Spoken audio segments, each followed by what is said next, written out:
സിംഹരാജനും മാൻകുഞ്ഞും. നമുക്കെല്ലാവർക്കും ഒരുമിച്ച് നായാട്ടിന് പോയാലോ? സിംഹത്തിൻ്റെ ചോദ്യം കേട്ടപ്പോൾ തന്നെ കുറുക്കൻ സൂത്രം പിടികിട്ടി. മഹാരാജാവിന് ഇപ്പോൾ പഴയ പോലെയൊന്നും ഓടാൻ കഴിയുന്നില്ല. വയസ്സായി. ഒറ്റയ്ക്ക് വേട്ടയാടിയാൽ മുയൽക്കുഞ്ഞിനെ പോലും കിട്ടില്ല. അതാ ഈ സ്നേഹം. രാജാവല്ലേ, എതിർക്കാതിരിക്കുന്നതാണ് ബുദ്ധി. ആവാമല്ലോ, നമ്മളെല്ലാവരും മാംസം കഴിക്കുന്നവരല്ലേ. കുറുക്കൻ മഹാരാജാവിനെ പിന്തുണച്ചു. അങ്ങനെ സിംഹവും കടുവയും പുലിയും കുറുക്കനും ചെന്നായയും ഒരുമിച്ച് നായാട്ടിനിറങ്ങി. ആദ്യം അവരുടെ വലയിൽപ്പെട്ടത് ഒരു മാൻകുഞ്ഞായിരുന്നു.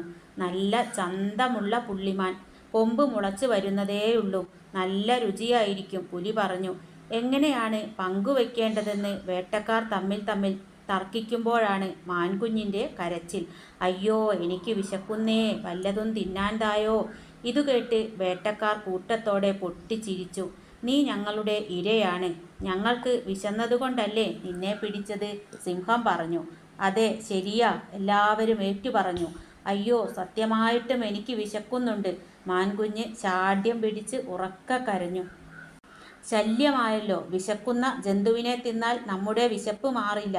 ആരെങ്കിലും പോയി ഇതിന് തിന്നാൻ വല്ലതും കൊണ്ടുവരൂ, സിംഹരാജൻ കൽപ്പിച്ചു.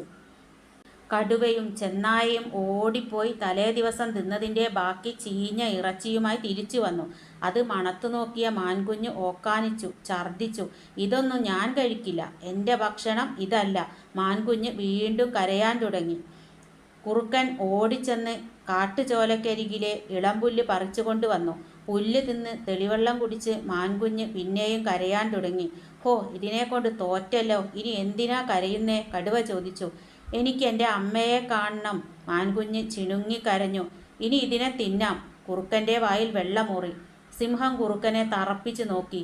കരയുന്ന മാൻകുഞ്ഞിനെ മണപ്പിച്ചു നോക്കി. മാൻകുഞ്ഞ് സിംഹരാജനെ കെട്ടിപ്പിടിച്ചു കരഞ്ഞു. സിംഹരാജൻ്റെ മനസ്സിൽ സ്നേഹത്തിൻ്റെ നീരുറവ പൊടിഞ്ഞു. സിംഹം മാനിനെ ഒറ്റയ്ക്കു തിന്നും. നമ്മൾ കഷ്ടപ്പെട്ടത് വെറുതെയാകും. കടുവയും ചെന്നായയും പാറപ്പുറത്ത് നഖമുരച്ച് മുരണ്ടു. ഇവൾ കുഞ്ഞല്ലേ, നമുക്ക് ഇവളെ വളർത്താം. സിംഹം വാത്സല്യത്തോടെ മാൻകുഞ്ഞിൻ്റെ പുറത്ത് തലോടി. സിംഹരാജനോട് മറുത്തു പറയാൻ ആർക്കും ധൈര്യം വന്നില്ല.